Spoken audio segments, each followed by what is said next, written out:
And this is where the AMA comes in. This is Ask Me Anything, and so sometimes it's uncomfortable. Not for me. Nothing's uncomfortable for me. It doesn't. But once you throw an interception or a pick six in front of 70,000 people, there's very few things that can embarrass me or make me feel uncomfortable. Yes. I don't know. Ask me anything. I'm sure there's going to be something that pops up today that's going to make me feel uncomfortable. Hopefully. However, I know plenty of things that make you uncomfortable already. Well, what is that? Although you say nothing makes you uncomfortable, you were uncomfortable in that show. Yeah, I was uncomfortable in that show? Yeah, because that was the F, Marry, Kill show. And that was one of the moments. You're right. I mean, F, Marry, Kill was not easy. Definitely. Yes, and then you saying the F word makes you uncomfortable. That makes me uncomfortable. Talking about ladies or women has gotten you uncomfortable. No, that hasn't gotten me uncomfortable. I don't know. I think I had one moment where I talked about like college women compared to NFL women. Yeah, that and all my friends were really mad at you because you didn't ask the proper follow-ups. What was the? I don't know. They wanted to know more juicy details of things, but you're too good of a human being to do that. Uncomfortable. I did get uncomfortable. All right. So we got an AMA again. It's an all AMA podcast. Yeah, good. Because we like to do it from time to time because like your friends are at home screaming at their phone or their computer because I didn't ask the question in the right time. So now you have no excuses. Now we have like plenty of questions. 2 pages of questions to get your take on. And these are not just football takes. Good. I mean, there's not that much football going on. It's July, so we're here to answer hopefully some football and let you in on the personal life and all of those things. We want to get to know Chris, the person. Oh, great. Away from this microphone. Cool. And away from the computer and the mugs, what you're really like. Yeah. All right. So the first one though is a football question. All right. So we won't do that yet. Okay. Cool. Are we doing the promote? You want to do that now? Let's do that now and at the end. Did I not listen to the directions? Or are we supposed to do that at the end? Sure, we can do it. It's always good. It's always good to promote throughout. Only thing I just want to let the listeners know is the fact that we're going to change the schedule up going forward here. It's going to be a little bit of a few week hiatus to where we won't be back and making a pod or doing anything like that or in the normal routine probably to the end of July again. Okay. We will have podcasts. We're going to have podcasts out once a week, probably maybe 2 depending on what happens here. They'll just be different. They're going to be different. And I'm going to Lake Tahoe for the NBC Celebrity Golf Tournament. Have you been before? I've been when I was the son of Phil Simms. I'm still the son of Phil Simms, but he was actually a quarterback at those times playing in the tournament, and I was there as a little kid, but haven't been back since. But that's going to be cool. NBC, of course, is televising it. We're going to have, a lot of access to a lot of NFL football players and other athletes. So those are things Aaron to look Rodgers forward. goes like every year. I know. I'm hoping he's there. I mean, he would be target number 1 for me. When's the last time you talked to Aaron? I've only talked to Aaron Rodgers one time in my life for about 1 minute. Before the Pittsburgh Steelers Monday Night Football game a few years ago. He is still coming off the broken collarbone issue, and he was out there throwing like kind of his first footballs of the rehab process. And I got a chance to talk to him then, and that was it. But it was a cool moment. And I certainly would like to ask him.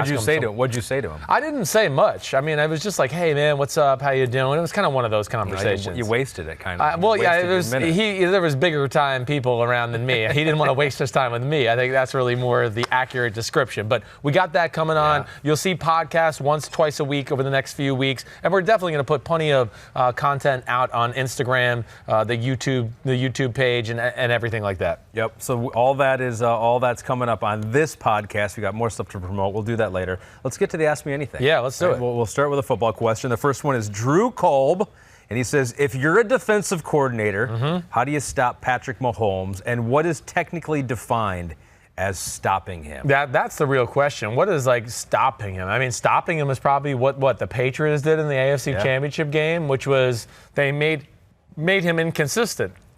And they ran a defense that no team has ever run that defense in the history of the NFL. That's just something special we talk about. Yeah, I mean, they played man-to-man and doubled Tyreek Hill every play of the game. Had one safety in the middle of the field to make you think it was a single safety defense, and they instead didn't really let him play like center field. He doubled Tyreek Hill with the underneath guy every play. And that was a scheme that was unlike any other. So I think that's some of the things you're going to have to see. You're going to have to throw some curveballs at Patrick Mahomes and Andy Reid. I think, dude, the biggest thing for me and the teams that had success, whether it was the Chargers in the second game, the Patriots, even the Ravens in the regular season a little bit slowed it down to a degree. One, I still think he's at the point of his career where make him prove he'll take the short to intermediate pass route. He's still probably a little overly aggressive. Andy Reid calls aggressive plays, but we saw from those, especially the Chargers the second time around, they just backed people up. And we're like, I don't think Andy Reid and Patrick Mahomes will have the patience to keep checking it down and throw the short route. And what happened is they were right. So I think that would be one thing. And then I think the other thing people are going to look at, and I know New England got into this last year, is the scrambling. The scrambling and his tendencies. And the big thing is his scrambling and running to the right. When you look at the stats and you break it down that way, his plays and the things he did, and if you just think back in your mind about the highlight plays from last year, you start to go, oh, yeah, you're right. A lot of them happened to him running to the right. And I think that's another aspect you'll see teams try to take away, at least to slow down. Yeah. And what you saw from him last year, you feel like, because, that's how you slow him down, but he also has room to grow. Without a doubt. He can get better. He left plays and yards on the field with maybe being a little inexperienced in a certain situation, or maybe just relying on his arm and not having his body or his feet in the right position to hit, like, oh, there's Sammy Watkins open for a 60-yard touchdown. Oh, and he missed them. And we go, oh, so what? They'll get another shot in a few plays with Patrick Mahomes, or they punted it away, and then the next series they go down and score. But I don't think he capitalized on all that was there to be had, and that's what's scary about Patrick Mahomes. I mean, we could be talking about certainly 5,000 yards and 55-something touchdowns all over again. Yeah, can continue to get better. Yeah. Mike likes dirt. Ooh. That's unfortunate. Yeah, I know, Mike. Dirt's dirty. My daughter likes dirt. Does she? She's 3. Right. My son didn't eat it. My daughter eats it. Eats it? Yep. And gives it a true chew and, swallows it down, huh? Yeah. Damn, my dog is doing the same thing. But sorry to make that. We're trying to get her to stop, but she has toned it down a little bit. Toned it down. She was a little addicted. It sounds like she is addicted to it here. And then a week ago, I got a video from my wife. My son ate a dog treat. Oh, and he was very proud of that. Wow, that is impressive. What's wrong with my family? I couldn't do that. It starts with the father, so I don't know. It's a broad question. I'm just clean as a whistle. I don't know where they're getting that from. Lots of minerals in dirt, though. That is true. She's getting that. Their immunity is being built up. Strong. Hypothetically, if Rodgers struggles in the Lefkoe system or rebels against it, what does that do to his quarterback ranking? You said a couple weeks ago that Stafford has a challenge not playing backyard ball, and that's part of his regression. Right. It'll make me think differently of Aaron Rodgers if he can't make the LaFleur system and, style of play work. Certainly. Again, I got no personal horse in this race. I'm not like, oh gosh, I'm going to defend Aaron Rodgers no matter what. No, he plays like crap, and I certainly would knock him down rankings or all-time rankings or whatever it may be. I don't expect that to happen, but I think if he goes here and shows that, okay, man, he's not coachable once again, or at least that's the perception about him with Mike McCarthy. Yeah.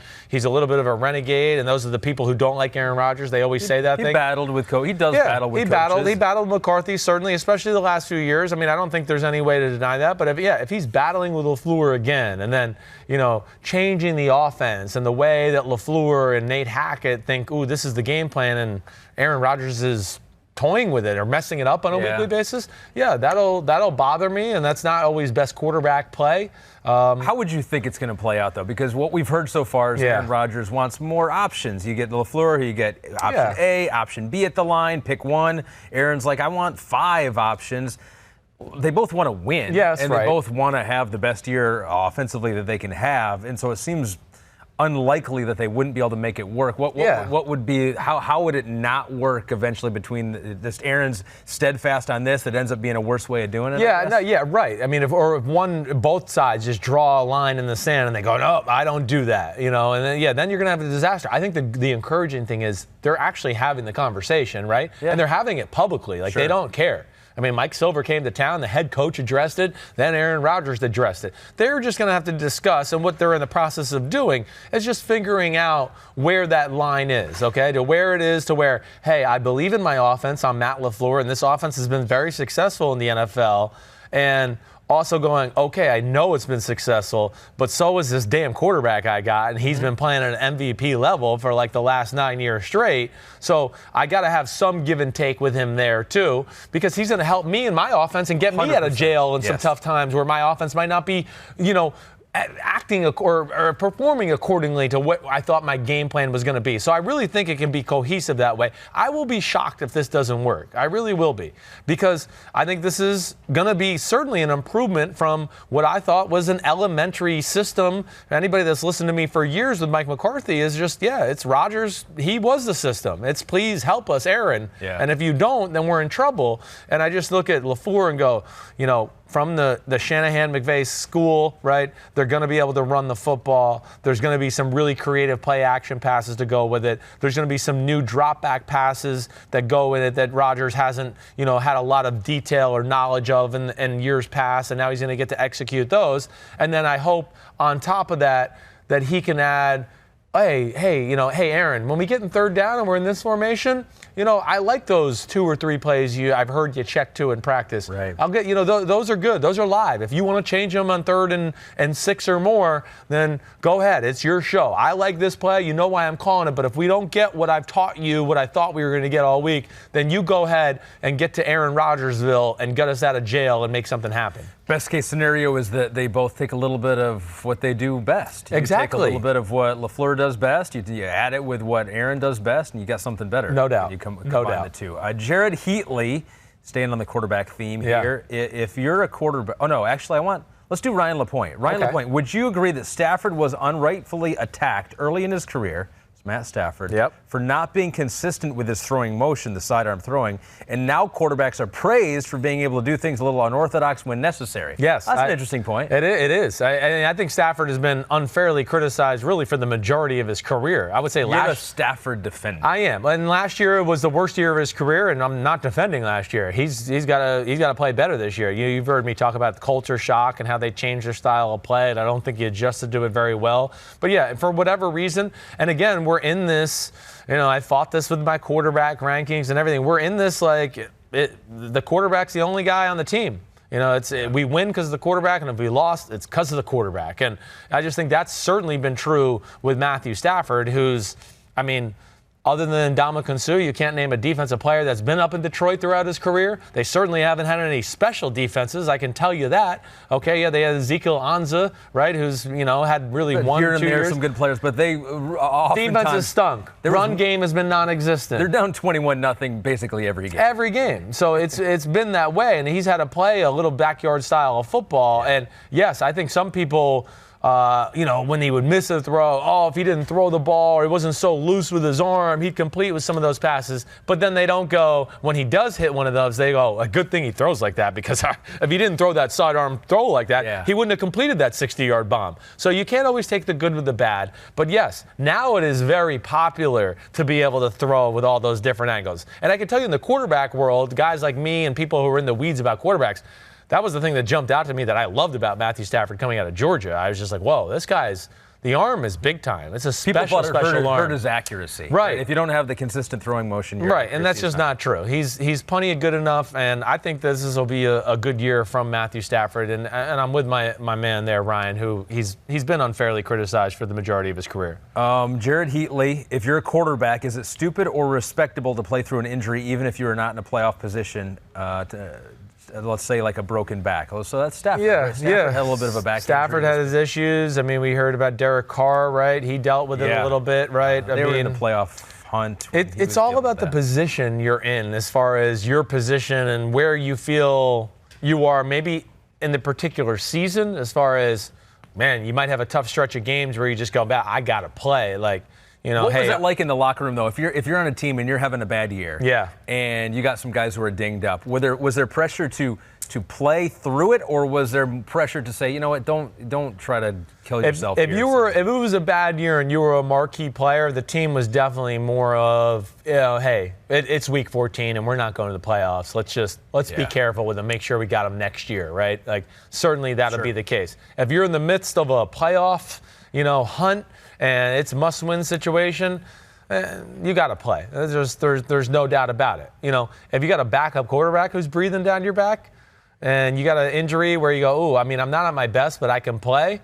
I mean, hey, you better play because you give that other guy a chance. He goes out and throws for 350 and 3 touchdowns, then your ass might be on the bench permanently, you know, for however long your contract is. Not if that player is Ryan Fitzpatrick, because then he'll give it back to you eventually. Exactly right. Yeah. But I think it is kind of indicative on the situation itself, where the team is that particular season, where you are as far as your organizational hierarchy at the quarterback position. I think you got to take all of that into account. Interesting. This is from Marcus Brundage. Sims, give me your dream coaching staff. I like this one. Wow. Can be past or present to current coaches, head coach, offensive coordinator, defensive coordinator, etc. So let's start with your special teams coach. You could if you want. You're right, I could. How do you want to start a head coach? You want to start with you got head coach. Yep. OC, all right. Well, I mean, DC. head coach. Listen, I'm going with Bill Belichick. I mean, that's too obvious for me. But why? I mean, he's great. He is great. He can coach the offense and defensive side of the ball. He is great at knowing his own team's strengths and weaknesses. He is magical at picking out another team's weaknesses. Maybe not even with schemes. Sometimes a roster weakness where he goes, ooh. They're not very good when they have to put a fourth corner on the field. Oh, okay, well, we're going to play a whole game where all 4 of these corners are on the field. Like, that's the thing where he's genius. It's not always just about the exact X's and O's, but he can give you themes of a game and go, no, we have to worry about, hey, offensive staff, we got to worry about this, and defensive staff, we got to worry about that. You guys come up with the game plan, but these are the things that are really concerning me, and you better have something to stop that or make that better or whatever it may be. So that's why I would give him the advantage there. Man, offensive coordinator. Hey, I'm going to go with, Sean Payton, I think, right off the bat. I'm just thinking of right here. I'm not going too deep into the all-time vault. Yeah. But Sean Payton might be there for my all-time vault, too. I mean, hey, not only all the ways he comes up with creative pass game schemes, too. I think Sean Payton, the thing he doesn't get enough credit for is his ability to coach the run game, stay consistent with the run game. They've never gotten away from that in New Orleans. So, yeah, he would be a guy that I think I would have in that conversation. And the fact that you've picked 2 coaches now, Sean Payton and Bill Belichick, who have won with quarterbacks who are barely in the top 10 of your. You had to bring that up, huh? You had to go there. I mean, so they've been able to persevere for quarterback play to get there. Thank you so much. I just wanted to keep that going. Good. Yeah, just give me another month or so of having to defend that and deal with that. No, but I like that. Sean Payton just what he's been able to do with Drew Brees, obviously, and Bill Belichick. I mean, that's obvious. Defensive coordinator, though, this is where it gets a little more difficult. I know. I mean, you could go back in the past. We're both about the same age, but I think of Buddy Ryan. I know. At first, I almost wanted to make 2 different lists and going one current one and then one old timer one, right? Yeah. I'm gonna old timer one. Bill Walsh would maybe be. That's where I was gonna go with. Right. So if I had to do a current one right now, I got Belichick, Sean Payton, right? Yeah. My defensive guy. Ooh. I mean, am I allowed to pick another defensive coach? I mean, I can't pick Pete Carroll, can I? Yeah. You think so? Does that work as a coordinator? Yeah. Okay, good. I guess I just did with Sean Payton, so what am I even asking myself about, you idiot? Pete Carroll. Pete Carroll, yeah. How do they all coexist? Ooh, that's some personalities there, yes. What if Bill tells Sean he's got to do something, Sean doesn't want to do it? I know, or good luck talking to Pete either. Pete's over there going to yell at Bill and chewing his gum and running around going, let's get energy, and Bill's going to be telling him to calm down. We're not that kind of team. And then that would be the HBO Hard Knocks. That would be the HBO Hard Knocks. Yes, I think if I had to do all time, Belichick is still my head coach, okay? I'm going to go with Bill Walsh as the OC. Okay, I like you there. And then I think I would do, I think I might go Buddy Ryan, D coordinator. I might. There's some really good ones out there as far as D coordinator, defensive coaches. I mean, of course, I'm thinking of some of the Steelers from the 70s who I can't even think of there. 80s defenses. Gosh, I mean, yeah, I think so. I mean, Buddy Ryan, that Bears defense, that Eagles defense, I'm going to go with him. And then when Buddy gets into a fight with Bill Walsh, who wins? Buddy, I think Buddy, yeah. So you go Bill Belichick over Vince Lombardi. I know, that's really stinks. Why does that stink? Because I hate saying that about, yes, I do. I think Bill Belichick is the greatest coach in American sports history. I don't give a damn what the sport is. All I know is in the one sport he coaches in, they've tried to make it as equal as possible for everybody, and he's made it as unequal as possible for any other coach at any other time in any other sport, and I think that's just amazing. That is the most amazing thing. That the 49ers days, that team was stacked. They were stacked. There was no salary caps. They were stacked too, right? They could win. They could overpay and have better players. Period. They did. Their bench was better than a lot of other teams starting lineups. So that was cool. That was interesting. Johnny Be Good 57. Do you wish you had taken a redshirt year at the University of Texas and stayed an extra year to play? Yeah, I do. On both? Well, yeah, I guess they're just assuming that I redshirt and then I got that extra year to come back after that, right, and come back. Yes, I do. It's hard to say it at the time because you're in it and you want to play. And, of course, I was 19 and I thought I knew everything. I'm a grown man, Dad. I want to go to Texas. I might play as a freshman. And that was one of the reasons I really switched from Tennessee to Texas, because Tennessee, I knew I was going to have to redshirt, and it was really bothering me because T. Martin was going into his senior year, and of course they had just won the national championship, so he was going to be the quarterback, and I was really unsettled by that. Did Philip Fulmer, he was the coach at the time? Yes, he did. Did he tell you will be redshirting? You know what, they didn't tell me, but I feel like that was the plan, really. We had, it come up lightly in conversation. But yeah, I think that was really the plan. It was obvious. It was kind of obvious. Right. And then Texas, I knew there was going to be a chance they were going to let me compete with Major Applewhite from the get-go.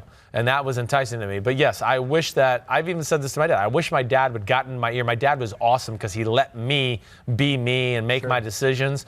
But that was one of those where I wish he would have been like, hey, Christopher, I'm just telling you, it'd be a good thing, redshirt, you get a little older, you get a little mature, you get smarter, and then you take over, and you'll be ready. Yeah. And, and it's just all those things. I wish he would have said that to me. But it's very hard when you're in the moment. It's hard either way, too, because sometimes, how much can you hear it a lot of times in the NFL where it's like, oh, you're going to draft a quarterback, he's going to stand on the sidelines, he's going to learn. Right. It's like, okay, how much can you really learn, though? Yes. How much progress do you make? Because sometimes, even if you struggle, it's better just to be thrown into the fire. You learn so much more that way than just by watching it and observing it. Agreed with that. Maybe for you, it's such a big transition. You go into college, you got to get that all, you wrap your head around that, and then you can move on to football. But I do think there's something to be said about starting before you're even ready. I do. There's nothing that can get you prepared at quarterback more than just playing. Yeah, you said it. Yes, because it's the one position in all of sports that really practice can't emulate it. We get some useful things out of practice, but unlike other positions in football or other sports in general, quarterback is impossible to practice because they're not live. You're not going to get hit. Right. A lot of the times, the defense is set up to do certain things to make sure the offensive play works and executes the right way. And the defense in practice and a lot of those times it's a scout team and they're just reading a card and the card says take 3 steps this way. So, you get into a game and all of a sudden fans are yelling and you go, holy crap, I can't even hear myself and neither can my right guard hear me. The defense wasn't supposed to do that. Yeah, right. And they're really trying to hit me hard now. They're really trying to hit me. I don't like this. Where's my red jersey? And nothing can get you prepared for that other than that and just being out there. Keep it in Austin. 512.com. Yeah. Favorite 512 is the area code down there. The 512. Yeah. So here it is. Yeah. So he's living down there. Favorite restaurants and bars when you went to school here in Austin? Gosh, they've all changed. The restaurants. There's the place. The lake place. There was a place on the lake, and I want to say Jake on the Lake. It was great, outside, have a margarita, eat some food outside on the lake with great, just a great setting. Okay, Salt Lick. Okay, out in the countryside. Salt Lick's the best barbecue I've ever had in my life. Really? Yes, it's about 25 minutes outside of Austin. There's actually a place in the airport, and I've told this before, but pre 9/11, I used to drive to the airport and just go through security because it was closer than the actual restaurant, and my friends and I would just go to the airport and eat Salt Lick and the barbecue briskets. Is it Jake on the Lake? Are you looking at it? Jake's on the Lake. Something on the lake in Austin? I'm looking on Yelp right now. There is a Jake's on the Lake. Is there a Jake, and it's on Lake Austin? No? Maybe they changed it. No, it's in I got California. somebody. That's Good in job. California. Abel's. There's something called Abel's on the lake. There is Abel's. There's the Oasis on Lake Travis. Oh, that could be. I know that. Yes, I know that. That's another great spot. Okay, so that's certainly good. I was always a fan of Texas Land and Cattle. All right, it's a chain barbecue place, but a big fan of that. Yeah. There was Easy's Okay, Easy's was like a 50s diner type of like feel in it. Awesome food. Okay, that was another go-to. When you would go out, The Red River Cafe was my breakfast spot. So you would go out with your teammates. Yeah.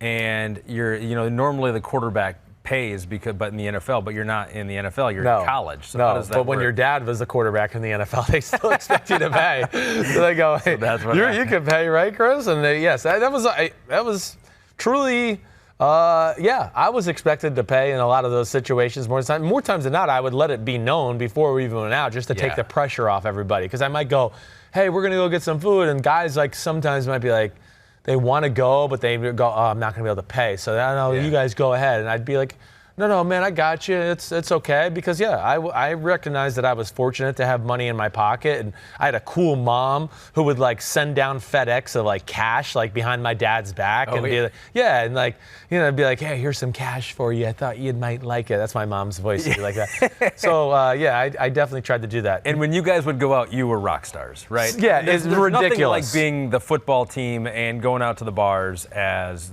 especially the starting quarterback. Well, especially in the state of Texas, where you've heard all the stories about how much they love football there to begin with, and then it's the University of Texas, and yes, it was ridiculous. I got treated like a Kyle Shanahan, he had just transferred from Duke. We go out one night on 6th Street, right? One of our places is the Drink, okay?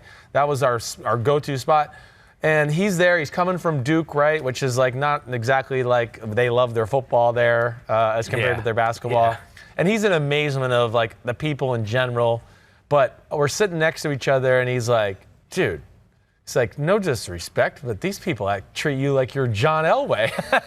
And I was like, I know, it's crazy, right? I haven't done shit. And they're like, but yeah, that was part of it. It was a great experience. It's a great school. Such an amazing city. I've been there just one time. It's a cool city, right? It seems really, really cool. It is. And then you go to the pros, and you're like, where's all the people? How come no one's coming up to me as much? I mean, it was probably still happening to you in Tampa, but maybe not as much. Maybe not as rabid. Yeah. Okay, and maybe less, Austin, they love their football so much too. If you lost, I certainly heard those people too who are like, hey, Simms, you suck. Or they would yell that? Oh, definitely. Or call me a Yankee. That was a big thing that I got called a lot. There was definitely an anger by some group of people there that I was a Yankee and I was the quarterback of the team. But whatever. I didn't give a shit about those people either way. Tampa, it wasn't quite the same. Tampa loves its football team, and it's a smaller city. That's true. And certainly would go into places and people would, recognize you in that way too.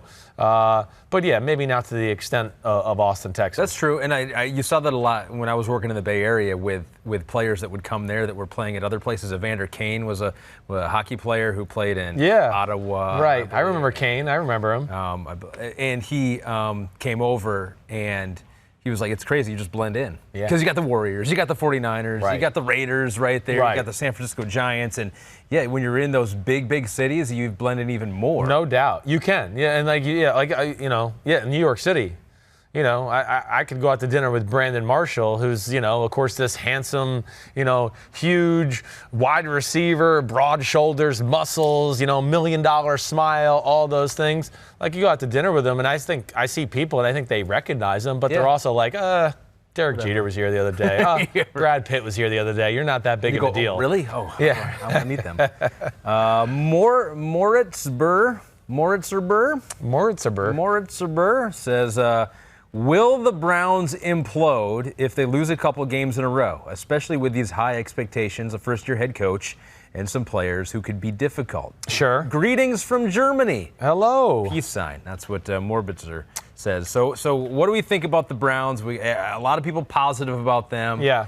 I think they're the favorite to win the division, according to the Caesars. I think you're right. Now. I think they are the favorite.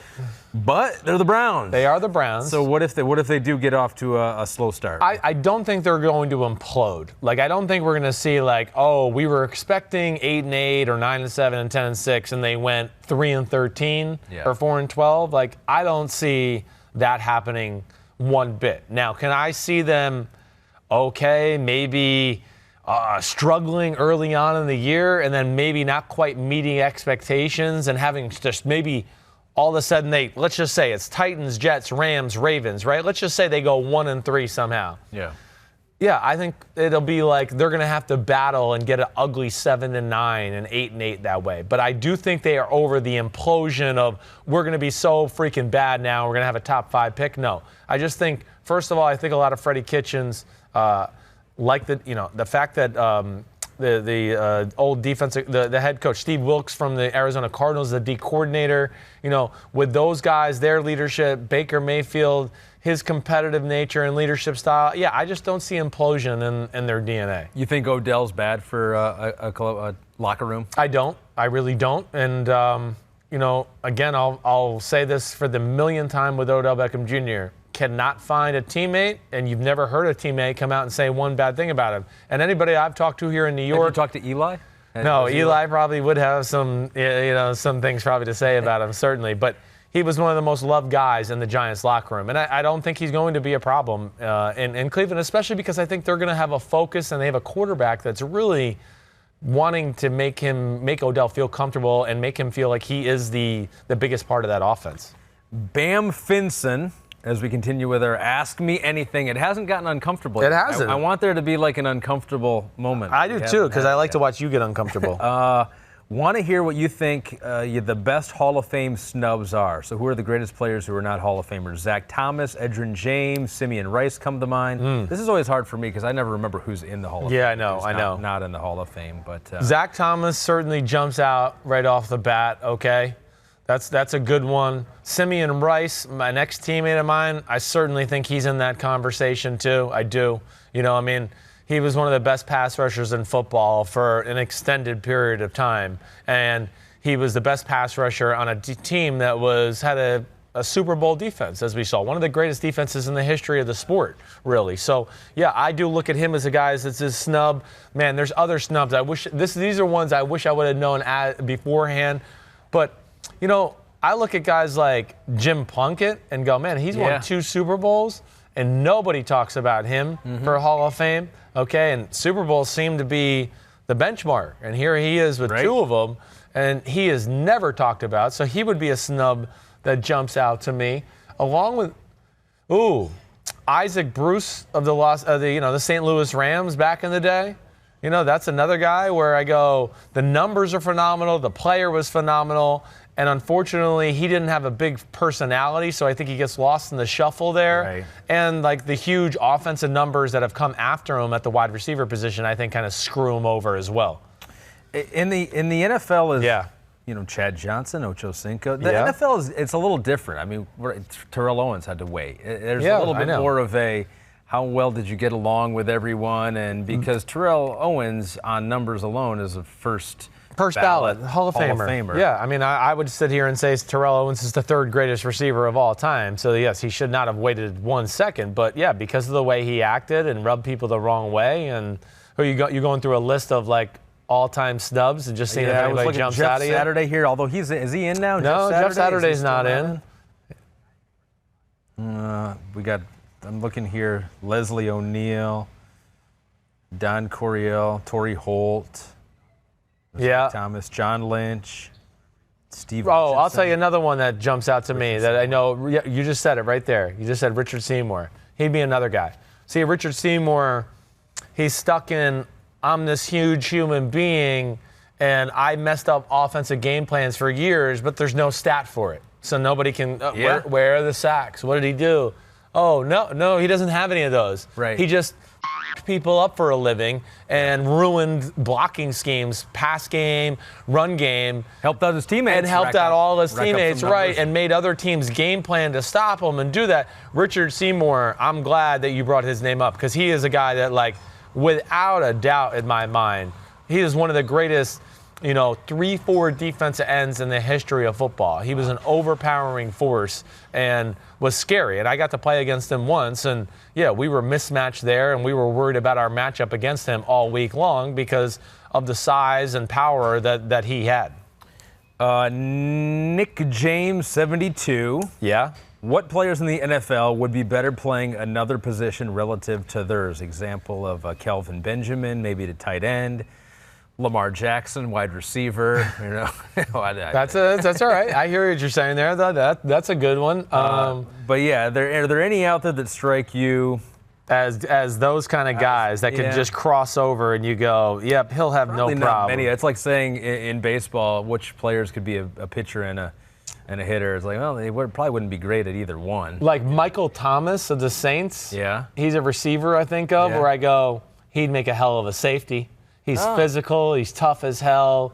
He's smart. He's got ball skills. Like, that's a guy I'd throw out there right off my bat and just go, yeah, he's offensive. He's a receiver, so we know he's a great athlete, but he's got a different mentality than most receivers to where that physical nature comes into where, yeah, I think he could throw his body around and hit people and do that kind of thing. He kind of jumps to mind there. You know who one would not be good with a position change is safety for Rob Gronkowski. We saw that against Miami, and that didn't go that well. That doesn't work. No, so exactly right. That would be a bad No, switch. that wouldn't work. I'm there with you on that one. I know this is actually kind of a fun question. Hold on, I just want to see if there's anybody else that jumps out to me because I gotta think like guys like Ezekiel Elliott, right? Leonard Fournette.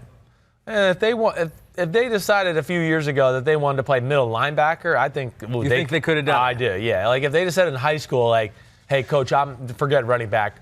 I'm going to be an NFL middle linebacker, and that's where I want to get recruited. I go, yeah, their power, their explosion, and then their willingness to deliver blows. I would look at those guys, like Miles Jack. Miles Jack, remember him from UCLA? Yep. Jacksonville Jaguars. He was a running back, and then got moved over to middle linebacker. I could see that kind of being there.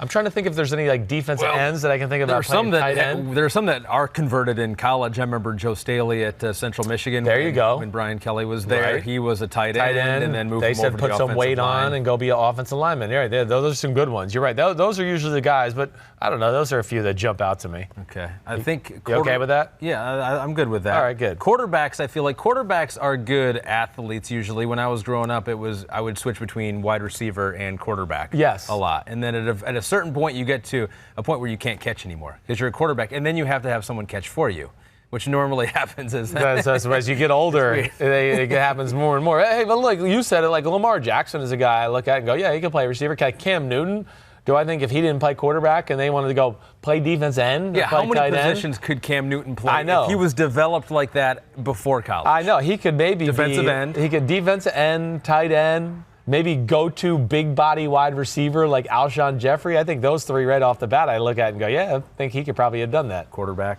Yeah, and quarterback. J-Mao 951 is going to take you back. What was going through your head when you rushed into the end zone against Washington during that playoff game, and did Gruden tell you anything afterwards? Take us back. All right, so that was, playoff game. I believe we're down 17-3. We ran fake 14, blast, bootleg left. Right, and I was going to keep it, and John Gruden had the faith in me that I was athletic enough to get to the corner. What was going through my head? Let's see, fear was going through my head. As I was running towards the goal line, the pylon, I can't remember who it was on the Redskins that was chasing me. It was number 57. He was a linebacker on that team. But I know I was concerned with him because I was going, ooh, it's me and him for a race for the pylon. And, man, it's the playoffs. And damn, I got to get in right here. So I was really worried that I was going to have some huge collision at the goal line. Yeah. And as I was running there, I'm going, oh, gosh, oh, gosh, oh, gosh. And thank God Dan Benning, our pulling guard that was supposed to be out there in front of me, just got enough of him to where it pushed him. And he pushed him from the back to where he he was losing his balance. He kind of had to dive before he wanted to. And when I saw him dive, I said, okay, thank God. And I said, I'm going to jump over him so I don't have to hit him now. Yeah. And I ended up getting in the end zone and threw the ball and all that. And no, that was a special moment for me. Gruden didn't say anything special to me at that point. I mean, we were kind of down and dug ourselves in a hole, so we had some work to do. He was like, yeah, you got to keep doing more of that. Yeah, he was like, yeah, motherfucker, you better score next drive or we're not going to win. Not enough. Yeah. Here is a battle royal. Favorite game I ever played in, though. That was your number one game? Number one game. Nothing like it. NFL playoff football. You want to talk about an energy in the stadium that you could feel? When I walked in the stadium, I knew it. Were you nervous going into it? Yeah, I was always nervous. But I felt like at that point of the year, we had been on a good run, and I had played well. It was like a good nervous. It was like, oh, my gosh, I can't believe I'm finally playing in a playoff game. Like, I remember going to my dad's playoff games, and here I am playing. Yeah. And that was what was really cool about it. When you're playing and you're out on the field, do you realize that? Are you thinking, wow? Every once in a while, not the whole time. Yeah. You're trying to. No, sometimes yes, though. I know what you're going to ask. Yeah. Yes, definitely. I truly at times did think of that and throughout my career to where I wanted to be like, dude, you're too conscious of everything. Just shut up and listen to Gruden and worry about the defense, because I'm going, hey, I hope my brother's at home watching me in the playoff game. Yeah. Or, I hope my brother, I hope my mom, everybody's happy with I hope I can pull this out in the fourth quarter and make them happy and do things like that. So, yeah, very conscious of that. And, honestly, it's very important to try to block that kind of crap out of your mind. Sure. New England last year, Patrick Mahomes, when he went and played Sunday Night Football up in New England, I knew Patrick Mahomes was going to get off to a bad start of the game, and I would love if we could paste this onto our podcast or a video for people to watch. I knew he was going to get off to a bad start because I knew he was not entrenched in the game. I could tell he was very aware of, oh man, I'm on Sunday Night Football. I'm in New England. It's Belichick. It's Brady. This is big time. And you know how I knew it? Because when he got in the huddle for the first play of the game and they have the sky cam, right? He looked right at the sky cam. He was very aware that it was right there and it was shining in, and he looked at it and then called the play. And when I saw that, I said, ooh, he's got, The Last Samurai from, have you ever seen that? Last Samurai from Tom Cruise? I've seen no movies. Too many mind. That's what they tell him. Stop thinking about everything else. Just think about the moves, the fight, envision the fight. And there is a little bit of that to quarterback play. It's a good movie. It's one of Tom Cruise's best. I've seen very few movies. And I'm telling you, I'm right about that Patrick Mahomes thing. Anybody out there, go back and look at it. Looked up at the camera. He looked at the camera. And, again, I don't know if So I'm we right messed there. him up. We messed him up. Well, I just know he was that to me showed that he was, like Brady, if they did the same thing to him on the first drive where he's at in his career, he would have been like, oh, there's a camera there? Great. Yeah. He would have been like, no, I'm got my checks, and I got to tell the coach this, and I got to tell the right guard to remember this, and he's just playing, and I felt like it was a young moment for Mahomes. I never played in an NFL playoff game, but as you know, I did play in a wing tee offense in high school. Right. We had a winning conference record my senior year. Right. So it was pretty good. But there was one time that I can distinctly remember where I'm walking up to center, and before I get under center, the line's getting all ready, and I think, I wonder what I'm going to get from McDonald's after the game. Because that was what we would do. We'd get McDonald's after the game. Right. Why would that thought pop in my head at that moment? But it's just sometimes sometimes it creeps can't through. clear your and mind. You're like, yes, right. Why am I thinking about that? Yes. Stop that. McDonald's. And that's why I never made it to the NFL. I really wanted to show you that play, but I can't see it. Okay. So the producers in my ear are saying placed it in. It's already happened. Great. They're going to place it in. It already happened. And you're saying I'm correct there, right? Pete in the back? They're saying, Pete says Thank you're you. usually not right about a lot. Thank you, Peter. Thank you. Are, so nice to have you producing the pod. Thank you. Cool. Yeah. So he's a little distracted. Year 2 won't be as distracted. Maybe. Hopefully not. We'll see. Hopefully not. Nick Rizzo, 86. This is a battle royale. Rank their athleticism and who wins in a battle royale. Lefkoe, Florio, Burmeister, me, and Liam. Oh, my God. So you got Battle Royale? Battle Royale, athleticism. I guess we're fighting. I guess your fighting is right. Gosh. I guess we're Or rank their athleticism and who wins in a Battle Royale. Okay. So those are two different rankings, maybe. Right. All right. So athleticism? Yeah. I'm going to go with Paulie B 1. Absolutely. And I'm going to make you 2. Okay. Yeah, you're a better athlete than Florio and my ex-podcast guy, Lefkoe, without a doubt. Yeah. Okay. Throw Liam in there, too, because Liam's, I think, a pretty good athlete. Yeah, okay. So, yes. All right. So, yes, I would throw Liam. I'm going to go, Paulie Burmeister, you. Okay. I think I'll go with Liam, Florio, then Lefkoe. Okay. Right. Lefkoe's last. Lefkoe's last. It's a close one between him and the old man Florio, but I'm going to give Florio the advantage. Have you ever seen Mike do anything athletic? Yes, a little bit. I taught him how to throw the football better at the Super Bowl. Okay. Wasn't bad. I don't know about the movement yet. I'm not sure about that. Looks a little gangly and uncoordinated. I've never seen him run. Yeah. Although I've never seen a lot of people run. I don't think. But right. I've never seen you run either. That's true. So I have no idea. Now, Battle Royale. I still think it's Paul. It might be Paul 1. This is where I think Florio can be scary. Yes. He's a snarky, mean mother effer. He's mean. He would hit below the belt and do things to win in a Battle Royale, and he's smart upon that as well. He would dig deep and get some real anger, and he would cause some harm to us. Yes. I would maybe put my guy Lefkoe in third of that. I know you don't know him, but there's a lot of body mass there. There's a lot of cushion, and he can take some blows, and he might just be able to maul some people with sheer size, right? And then it's me and Liam hiding in the corner. And I think you win over Liam. I mean, Liam has his strengths in life, but battle royales are not one of them, I don't think. We're shaking. We're shaking in our boots over there. I think that's pretty accurate. Okay, good. We should do like a 40-yard dash or something with all the hosts and former hosts. That would be good. See who can win. I think you could maybe. Punt, pass, and kick. I like your chances in a race for sure. I think I could do it. Although I haven't full out sprinted probably in 15 years. I can't think the last time I went as hard as I could. Really? I could jog. You go for jogs. I do a jog. I'm the opposite. I all out sprint and I never jog. That's what I do. Yes, okay. I know. That's cool. I like that. So we'll get that up on the website where you had me number 2 in athleticism. I like that. J Nick 30. Do you ever wish you were Chris Hostetler? Chris Hostetler. You ever wish that? As Jeff Hostetler, my dad's old backup quarterback and the quarterback who won Super Bowl 25. No, I do not. I am very happy to be Christopher David Sims. Thank you. But man, Jeff Hostetler was how always. Well do you know him? Yeah, he was always great to me. I mean, couldn't have been a better guy to me. And even when him and my dad were going through the quarterback competition in 1991. Did they get along? Yeah, they did. And they always.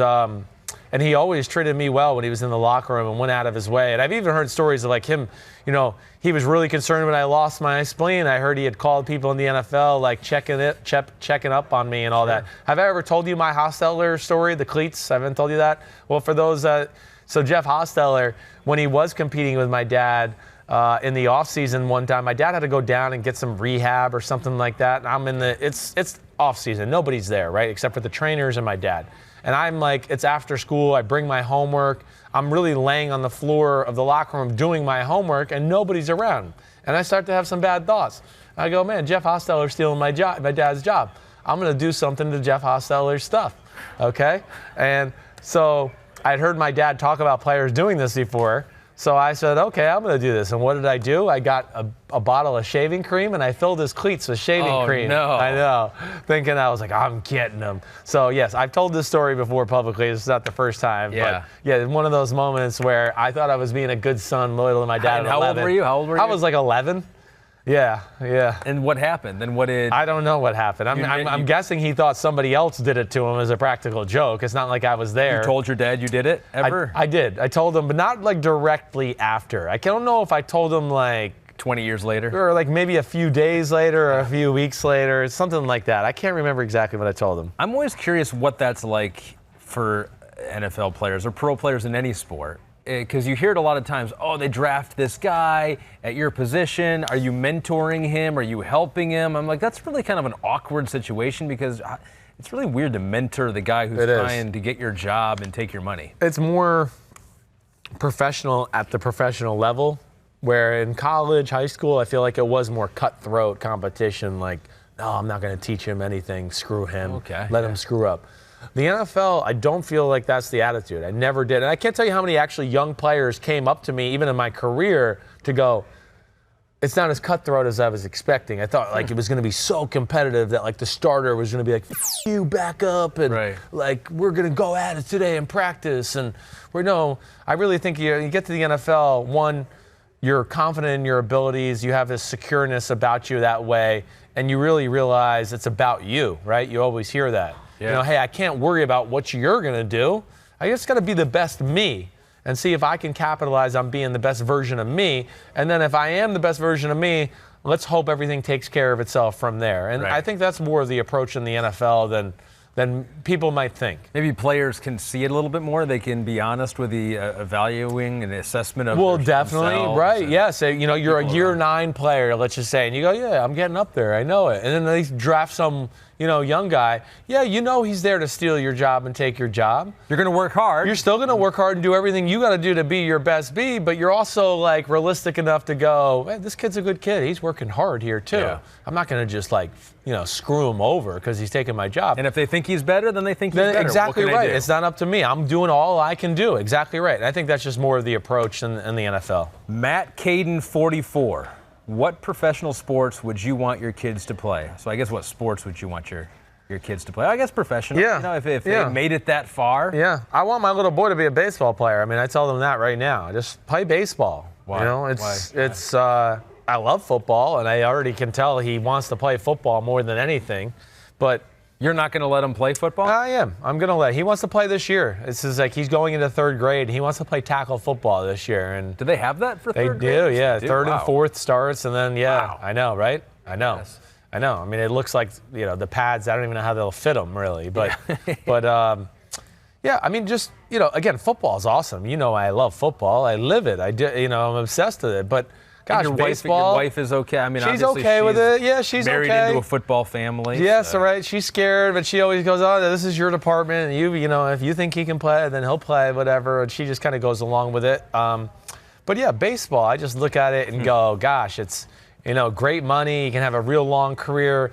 Obviously, it's tough to make it. It's going to be tough to make it in any of them. I'm not disrespecting any sport that way. Yeah. And also, like we talk about a lot, baseball, you can control your own power, too. You can be on a shit team in baseball and still be considered, oh, this is one of the best players in the sport. Yeah. And football, as you've heard me say many a times, you could be one of the best players in the sport, and the public have no idea because there's no numbers and stats to justify it or the wins to justify it either. Dragged down you get dragged down teammates. because it's the ultimate team sport. And, of course, there's the physical nature and the safety and all that, too. So, yeah, I look at that as a father and go, gosh, I hope he plays baseball, but it doesn't seem like it's going that way. Yeah. And your daughter? My daughter wants nothing to do with sports. It's just, she wants to be a farmer and ride horses. Oh, really? That's all she cares about. Okay. Yeah. I feel like cool. That's achievable, man. It is. It is. It definitely is. Decals V02.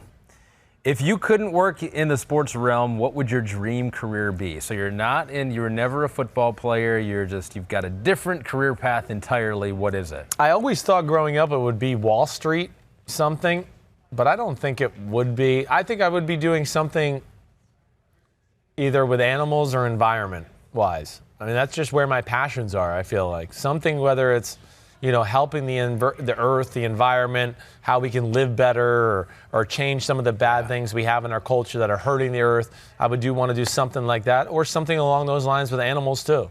I'm just, I kind of have passions for them. I'm a huge animal lover. Have a lot of animals that we own as is, but would try to want to do that, the endangered species or things like that, try to protect them or spread knowledge about it or, tell the stupid rich white poachers of our country to stop going out to Africa to kill animals, that there's only 1,000 left so you could take a selfie and that's the only reason for it. And you play God and think that's cool. Yeah, that's the shit I'd like to stop. Yeah, put on a cape and you'd protect some of the things out there. Yes. What animals do you have right now? I have 2 dogs, 4 chickens, and 4 cats. You have 4 chickens? 4 chickens. Has your family always had chickens? Always has had chicken. We have. This is a. When your dad was playing football, you guys had chickens? No. This is all new. This is a Chris family. Chris family. Yes, this is what you've brought to the family. This is what my family. Yes, this is what we do. In Kentucky, your dad growing up, did they have? Oh yeah, they had chickens. Okay. We should do that with my dad. So he lost the chicken rearing when he went to New Jersey to play football. No doubt. I mean, we should ask my dad some farm stuff. I mean, some of his farm stuff and his mom ripping the heads off the chickens for dinner and doing things like that because she would do it with her bare hands.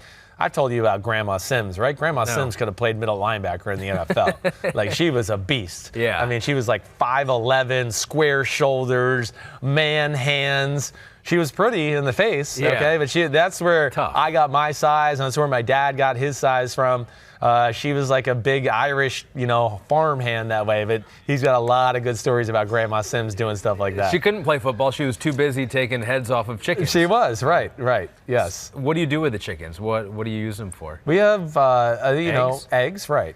Eggs and I don't eat eggs. Now the rest of my family does. Yeah, I'm not an egg guy, okay? But yeah, eggs, give them to family members, do things like that. That's really the big thing. Chickens, if I was to have one right here, freak me out a little bit. Like they're actually any bird really freaks me out. Chickens really they're freak cooler me out. than you think. They're a little bit more personable than you think. Really? Yeah, they can get used to people, and I go up to them and like touch them and pet them, and they're cool. Like, Yeah, they're a little bit more social than you think. Really? And we let them free range. Like these ones we have right now are young. Okay. But when they get to adults, we let them free range, and they'll eat anything. I mean, like whatever you don't eat for your dinner, you can throw it in the yard to the chickens, and they will go to town on it. I do like that. Yes. Because as a new dad, I hate leaving food right? Isn't Correct. it the worst? It bothers me too. It's a pet peeve. I gained like 20 pounds because of it. Because you're feeling guilty, and you're like, let me finish it off. Absolutely. We made you that. You ate none of it. I'm gonna eat it. Yeah. Do the chickens get to come inside ever or no? No, negative Ghost Rider. I'm a clean freak. I'm not letting freaking chickens in my house. No. I wouldn't even think you'd have chickens, but okay. All right, that's interesting. We learned something in our AMA. How about Matthew Cole Webb? Sims, I'm going to every NFL stadium for my bucket list. How cool is that? That is amazing. So far, I've made it to the Saints, Packers, Titans, Dolphins, and Jags. What is the most badass, funnest stadium you've played in? Trying to figure out where I should go next. Thanks, man. Keep up the good work. Love the pod. Okay, so he said what? Saints, Packers, Jags, New Orleans, Green Bay, Nashville, Miami, and Jacksonville. Yeah, good ones, certainly. I mean, first one I'll throw out there is the Seattle Seahawks. Oh. Okay. To me, it's a great setting. It is the loudest stadium in football for my money. The way the setting is, set there at the bottom of the city, you can see the skyline of the city when you're on the field. It's just cool, and it's like a modern, cool-looking stadium to go along with it. So that would be up there towards the list. Man, hey, dude, get a ticket and go see the New England Patriots in New England. That's a special thing too. He didn't say New England, right? He did not. No, I mean, I think right now with Belichick and Brady there, like, yeah, come on, that's about to be like, Lambeau Field Part 2. We're going to be talking about that in history, going, this is where Brady and Belichick played. This is a special stadium. Yeah. And the Boston fans and New England fans are amazing, and it is a great home field advantage there. And, of course, their fans are cocky, but still, it's worth the price of admission to me. And it's a great Patriot place. What Mr. Kraft has set up, not only the stadium is amazing, but the strip mall he has that's connected to the stadium and all that. It's really a cool setting, I think. So that would be up there for me. Soldier Field. There's so many good ones. There is. I love Soldier Field, though. You do? I do. I haven't been to Jerry's World. Oh, yeah. So I don't know. I can't speak to that, okay? They're almost, I would say, pretty much every NFL stadium has its own cool things. They're just really cool monuments to the sport of football. And they're different styles. They're old, like Soldier Field. Even Ford Field, I've been there. That's a newer. It's cool, though. It's cool. Yeah, I like it, too. You got brick everywhere. Right. Which ones are just the lamest? Because I feel like in Santa Clara, the 49ers' new one doesn't have a whole lot of personality. No, you're Levi's right. Stadium. It's big. And it's nice and clean and new, but you're right. It doesn't seem like it's got a culture to it yet or anything. MetLife, I agree. Listen, you know me. I'm a Giants fan all the way. None of my Giants friends like MetLife. None of them. All of them are always like, the old Giants stadium was way better. I think that's been received as kind of a dud up here in the New York area. Not that it's like horrible stadium, but it's just nothing special. I think the Denver Broncos, their stadium, Mile High there, and I know it's something else now. I can't think of it. Yes. That's a great fan base. It's, again, the setting is the mountains, like right in the background. So that's pretty cool. Houston, Reliant. I think that's a cool one. Big, awesome indoor facility. Yes, it is. And it's grass field. That's with the retractable roof. It's pretty good. Pittsburgh is up there, definitely. Not a whole lot of personality. Minnesota's new stadium is off the chain.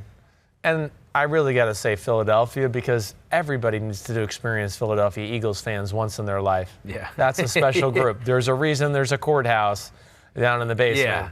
Because they're crazy in a good way, but they support the team. They want to be angry. Yeah. They normally want to be angry. They want in the first quarter some things to go wrong, so they have a reason to be angry. Right. But the Jacksonville Stadium, I don't know. I mean, Did you talk about Tampa? Did you talk about Tampa? Tampa Stadium is pretty cool. Yeah. It is. I mean, I wouldn't put it towards the top, but the ship's cool. I mean, just bring your sunblock because you're going to melt, okay? The Raiders, that stadium stinks. If it weren't the aura of the black hole and their cool fan base, I mean, the stadium itself, if you walk in, you just go, well, this is a crap hole. The thing that sucks with that stadium is that they built up upper decks when the Raiders got there, which totally ruined the baseball stadium because it was a really good view there of Oakland. And so but you built the Mount Davis, they called it, and then it blocked out that view. Right. And the Raiders at times weren't even don't even use it. I know. I was going to say, yeah. They ruined it. But they don't have to worry about it. Well, they're moving soon. The A's are moving too. They're building the one in downtown Oakland. Are they? As well. Yeah, that's cool. Good for them.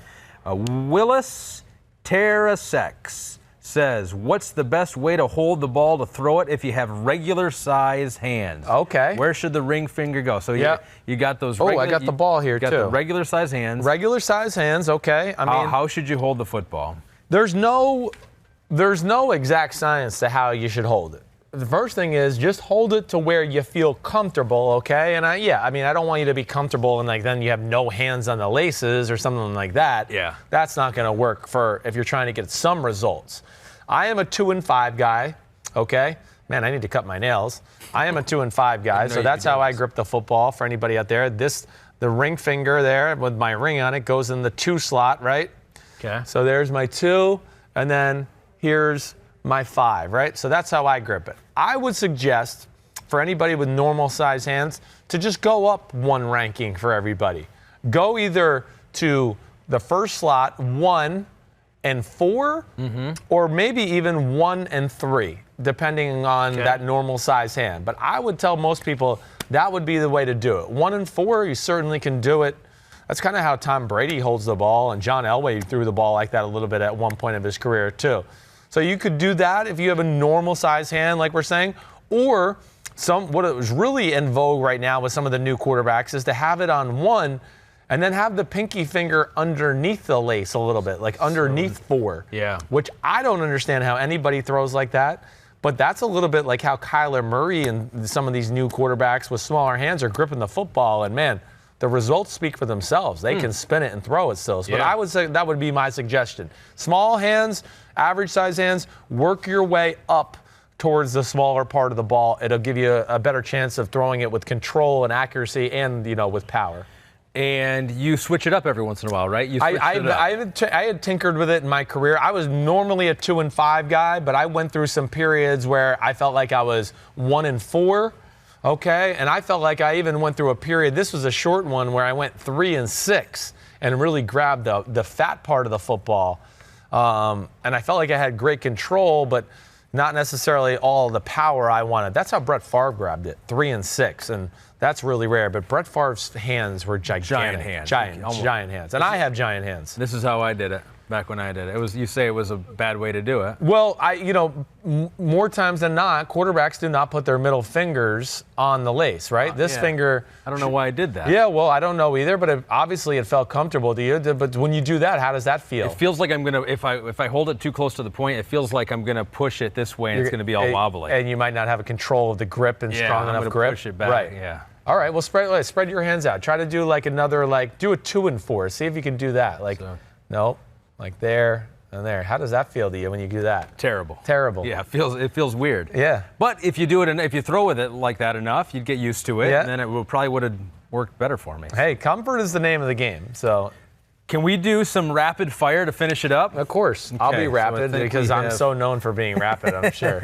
I think we've tried this before, and it hasn't necessarily. I'm seriously going to be rapid. We get good information. I'm rapidly running out of energy, so don't worry. Devin Morgan 93. Can you make up another quarterback song jingle? So they like the Mahomes. My homie, my homie, my homie. And they like the Aaron Rodgers. Whenever he's on, I watch, Aaron Rodgers. And I have Deshaun Watson. Okay. You haven't heard that?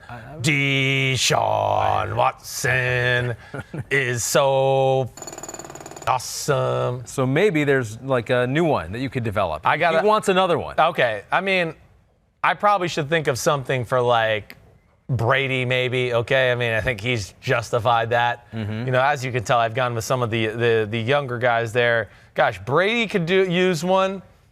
Baker Mayfield should probably be on my list. I think Baker Mayfield is the next one. Okay. But no, it's got to be someone you really like. It's got to come organically to me. And it has to. And yeah, Josh Allen could be a guy too. I just got to have, Mahomes came. It just out of thin air. So my buddy was like a big deal when I was growing up, and it was my homie, and I was like, I don't know, I just started humming it one day, and I went with it. And then you know what came after my buddy? Kid sister. Kid sister. Wherever she goes, I go. Kid sister. Yep.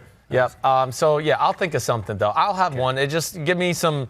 I need some time to get away from football and just be stupid in my brain for a few weeks. Yeah. And I'll come up with something stupid. Kid Vanilla Sky 1. Did you button your shirts to the top when in Tampa during the 95 degrees and 1,000% humidity?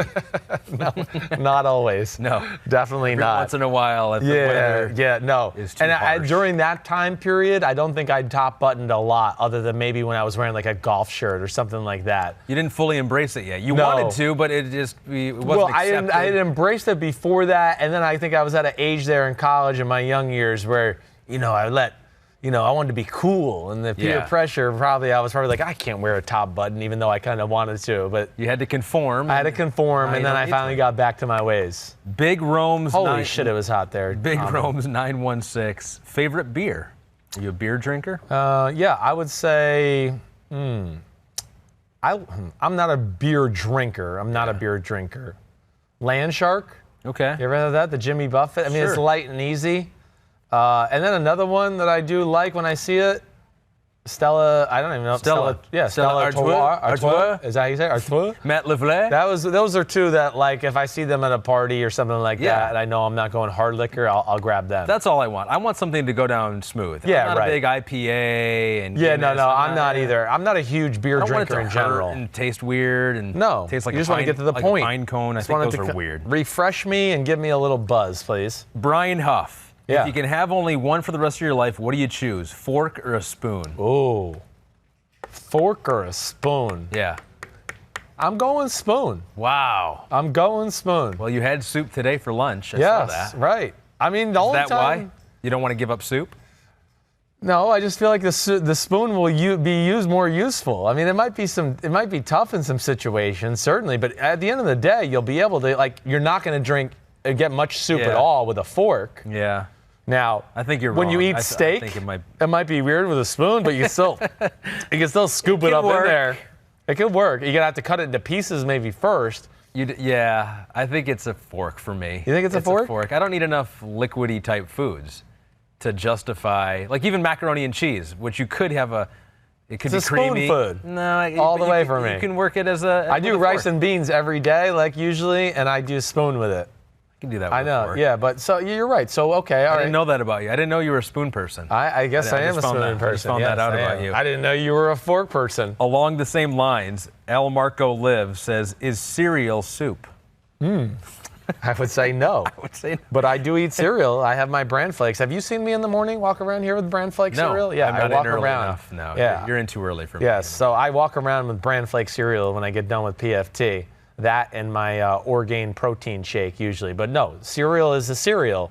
I don't think it's a soup. I don't think anyone's ever considered it a soup, although now it could become the debate like a hot dog is a sandwich or not. Right. Well, good thing I got a spoon, though, either way, because the soup or the cereal, I'm good to go. Can we do two more? Yeah, Okay, we can two do more. 10 more if you want. Kugel, we'll have two more. All right. Sims, I know you're a big beans, not beef proponent. Yep. What is your typical Chipotle order? Okay. You got me to give the veggie bowl a try. Yep. It was still incredibly bomb. So he liked it. Good. Or she liked it. That is, I am a veggie bowl guy. I'm a veggie three-pointer, What's really. the veggie bowl? The veggie, you go to Chipotle and you ask for a bowl to go, right? And they Yep. just kind of give you that, The tin on top. the of tin on top of the reused recyclable paper or whatever. I usually get 3 scoops of white rice, a big scoop of black beans, and grilled vegetables on top. That's usually my go-to lunch. And then again, the fajita vegetables. yes, the fajita vegetables. You have to tell them that you want that because they won't ask you. Do you notice that? Well, they'll skip over, or They skip over it. The rice. If you ask for can I have extra rice? They act like it's their rice patties in the back sometimes, and I'm like, relax, I'll pay for it. Yeah. I'm starving, and I'm not gonna eat the meat over there, so fill me up with some rice. And I have to say that a lot of the times, I'll pay extra, just give me more. So And you I do go. that. So your order then is the white rice or White. I go white rice? rice. Yes, I've been going white rice. I was brown rice for a long time. I switched to white with black beans and grilled vegetables. and grilled vegetables, and that's Yeah. it. No, Nothing no else. cheese, no Nope. guac. Nope. Nothing. No, maybe a little hot, there's spicy sauce. good. Every now and then. Yeah. But that's it. Yeah, I like this guy. Yeah, then you get beans, not beef. Chips and guac at the end of it, or no? No, usually not. I usually, if you get you fill that thing up with enough rice and beans, I mean, that's good to filling. go. You're You're fine. good. That's all you need, right? Okay. Yeah. Last one, and this one comes from @ChrisDimms. You have a parody account, Chris. That's when you know you're making it in the world. When people take time to make a parody account, you're either doing something good or you're pissing somebody off. One of the two. That's Probably both. Probably yes, both. Right. How many average-sized 12-year-olds could you take in a fight? You have no weapons.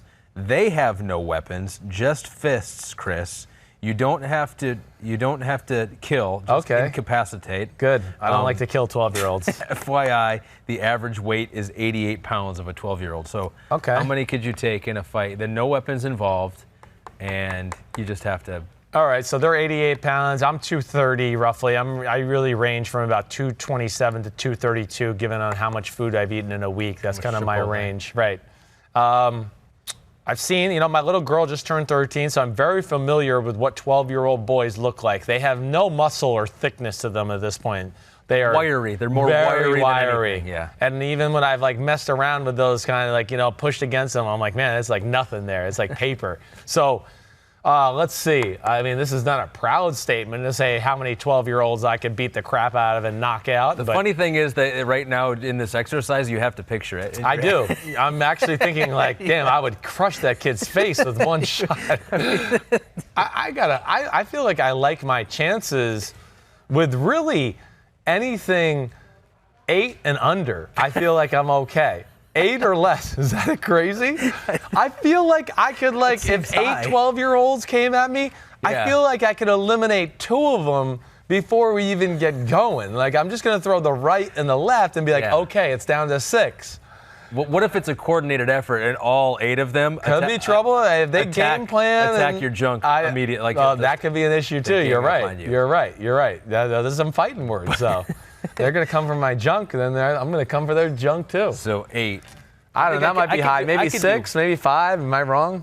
What if my number's 0? What if I couldn't? What if he took me? No, your number's not 0. Could get 2. Maybe. I could tell you that. That was fun. How much do you weigh? We got some 185 right now. How much do you bench? 110, I think. Maybe 105. Okay. That was it. That was Ask Me Anything. All right, we did it. That was good. I learned some more about you. Cool. I like doing these because I can learn about you. I know. Well, we still haven't gotten to hang out. We're hanging out in this month, though. Deal. I got time off. We're going to get together.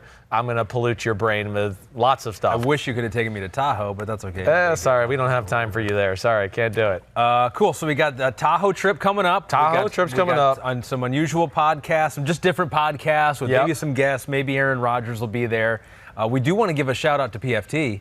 10-year anniversary. Seriously. The marriage of NBC and Pro Football Talk and Mike Florio. That's pretty cool. Special. I want to give a shout out there. I mean, that's Mike Florio, first of all, is amazing. And Pro Football Talk, what he created is really, it's a special website. It's the one and only. I mean, and for me, and I know a lot of people in the NFL, even whether they like or dislike Mike Florio, they like Pro Football Talk a lot. It was an unbelievable invention of him, and it gives you just great knowledge of everything that's going on around the NFL. So kudos to Mike and PFT and NBC. And he's been able to navigate in a landscape that has changed a lot in the last 5 years, and to be able to build a brand like that and continue it and grow a brand in a time when competition's really high. I give you guys and Mike a lot of credit for that. So that has been around for 10 years, and what's coming up new is the Peter King podcast. We got a special guest coming up on July 17th for Peter King's podcast joining. They wouldn't even tell us, but it's special apparently, so that's going to be cool.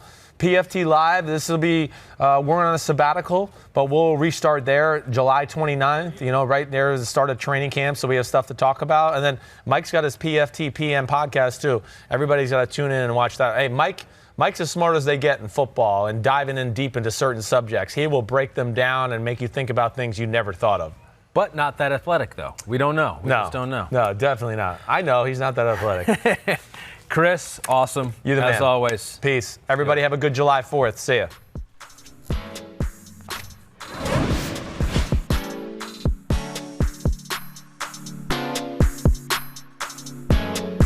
Yo, what's up? Come on, man. Subscribe on YouTube to Chris Simms Unbuttoned Podcast. I need you. Please hit the subscribe button, please.